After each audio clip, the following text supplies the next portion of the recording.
Well, here's a little sampling of some stuff that was getting tossed out at work. We're moving, so a bunch of stuff's getting tossed out, and scavenger vulture I am. Can't let anything go, even if it's of no use to me. So here we see a fire alarm bell. It's a power supply. It could be used for like security cameras, you know, fire alarm, whatever. It's 24 volt. It's a 24 volt DC. I got a speaker strobe. I got a whole bunch of these. Some are speaker strobes, some are regular strobes. And then over here, got a nice little security monitor. I already have cameras around. You can see you're looking out in the garage. There's a crappy track bike. Anyway, let's see how this stuff works.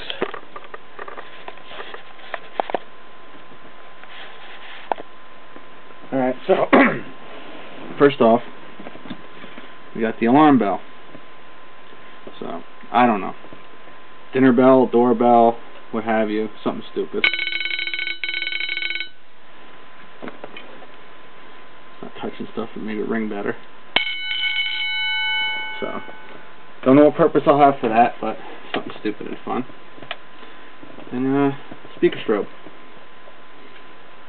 Obviously, there's no speaker. There's nothing hooked up to the speaker, but you see, strobe obviously works. Whole bunch of them. So, just a little bit of stupidity there.